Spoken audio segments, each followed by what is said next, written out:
Yo les amis, j'espère que vous allez bien. Aujourd'hui, nouvelle vidéo unboxing. On va ouvrir les 3 épées de Meliodas. On va les découvrir ensemble là maintenant tout de suite. Mais avant toute chose, il faut que je vous raconte comment je me suis procuré ces épées. C'est parti, petite story time. Il y a quelques semaines, dans le cadre d'un projet vidéo avec Eddie Cuddy et les 7 Deadly Cheese, il me fallait des cosplays. C'est comme ça que j'ai découvert la boutique Mangadori à Paris, une boutique d'accessoires et de cosplay manga animé. Pour cette vidéo, l'équipe de Mangadori a bien voulu nous passer tout plein de cosplays et tout plein d'accessoires. C'était super, un grand merci à eux. D'ailleurs, je vous mets leur site web dans la description, n'hésitez pas à checker leur site. Et du coup, ils m'ont personnellement filé un cosplay de Meliodas avec la clé du dragon. Pour ceux qui ne savent pas, c'est l'épée cassée que Meliodas a dans la première saison de Nanatsu no Taizai. Je me suis amusé à en faire une vidéo sur TikTok et j'ai fait croire aux gens que je ne savais pas qu'elle était cassée. Sauf que sur TikTok, il faut faire attention avec le second degré parce que pas beaucoup de gens l'ont. Mais du coup, j'ai bien regardé Nanatsu, c'est l'un de mes mangas préférés, il est pas dans mon top 10 mais j'adore. J'ai les mangas, j'ai regardé tous les animés et puis honnêtement, si je me procure l'épée du dragon de Meliodas et le cosplay, c'est forcément que je connais Meliodas. La vidéo a fait tellement polémique sur TikTok qu'elle a atteint les 3 millions de vues. Et du coup, après m'être procuré la première épée de Meliodas, il me fallait les deux autres. Du coup, sans plus attendre, on va faire l'unboxing et je vais vous montrer la clé du dragon dès maintenant. Donc voici pour la clé du dragon de Meliodas. On va l'ouvrir maintenant. La voilà, donc franchement elle est super bien coupée. Il faut faire attention, c'est vraiment pas un jouet. Ici ça coupe extrêmement, je vous la montre. Voilà, donc de plus près, voilà ce que ça donne. Au niveau de la finition, c'est vraiment nickel. On est dans les détails ici. Donc j'ai vraiment beaucoup kiffé cette épée. Et du coup, c'est la fameuse épée qui a fait tant parler d'elle sur TikTok. La voici, la voilà. J'espère qu'elle vous plaira. On passe à la deuxième épée et normalement, rien qu'avec ce que je vous ai montré, vous savez de quelle épée il s'agit. Du coup, la voilà, la fameuse épée de Lise. Il s'agit de la deuxième épée de Meliodas, si je me trompe pas. Donc pareil, au niveau de la finition, on est présent, incroyable. Je vais la dégainer maintenant. Pareil, franchement, le bruit que ça fait quand ça sort de son étui. Donc elle est là, pareil, en fer, c'est pas un jouet. Ça pique, faut faire attention, je me suis coupé en plus. Donc faites attention à vous quand vous aurez cette épée.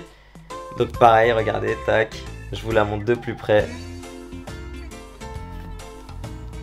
On la range avant de se blesser encore. Mais ce sont des objets de collection et franchement, c'est ultra bien réussi. Bravo Mangadori. On passe maintenant à la troisième et dernière. Beaucoup d'entre vous me l'ont demandé. Il s'agit du trésor sacré de Meliodas. La trancheuse de démons. Si je me trompe pas, Lost Vein, c'est parti. Oh là là là là, regardez-moi ça. Mais regardez-moi ça. Regardez-moi ça, on dirait un katana, c'est vraiment magnifique. Regardez-moi ça. Dans les détails, pareil. Donc ici, rappelez-vous, le pouvoir sacré. Je vais pas vous spoiler ceux qui n'ont pas encore vu. Et là, on peut la porter, c'est grave stylé, j'aime trop. On l'ouvre, c'est parti. Oh là là là là.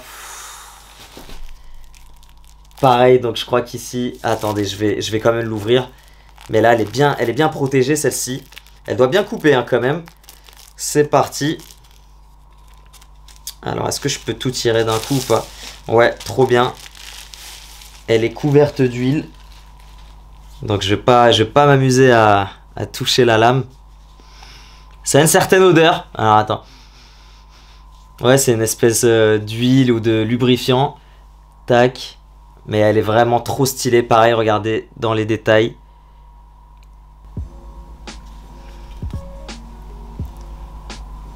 C'est trop stylé. J'aime trop. J'ai envie de me battre maintenant, franchement. Et comment dire? Alors, on va comparer quand même au niveau du poids parce que les deux me semblent lourdes quand même. Il me semble que celle-là est un peu plus lourde quand même. Faudra regarder sur le site. Je pense que c'est indiqué, donc n'hésitez pas à aller checker ça. Au niveau de la prise en main, celle-ci est bien mieux. On a l'impression de tenir vraiment un katana ici. Je suis en train de tenir un Zanpakuto made in 7 Deadly Sins.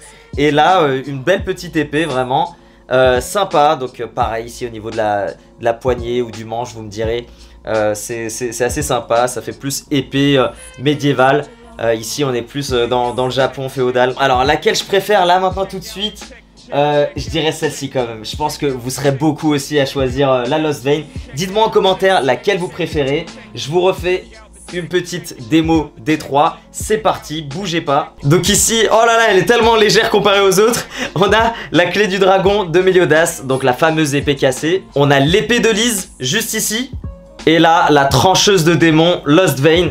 Donc dites-moi là maintenant, tout de suite en commentaire, laquelle vous préférez. Ce qui conclut notre vidéo, j'espère que ça vous aura plu, ce type de vidéo. Dites-moi maintenant quel unboxing de katana dois-je faire. Franchement, chez Mangadori, j'en ai vu qui me plaisaient énormément. L'épée de Mihawk, Enma, bref, toutes les épées de Zoro, de Trafi, toutes celles de Bleach. Et alors celle de Demon Slayer me tape tout à l'œil. Si vous souhaitez aller visiter Mangadori, c'est sur Paris, je vais vous mettre l'adresse en description et je vous mets le site web si vous n'êtes pas de Paris. N'oubliez pas de lâcher un gros pouce bleu, posez-moi toutes vos questions en commentaire, partagez la vidéo pour soutenir et abonnez-vous. Bonne journée ou bonne soirée, on se retrouve à la prochaine vidéo. Ciao ciao.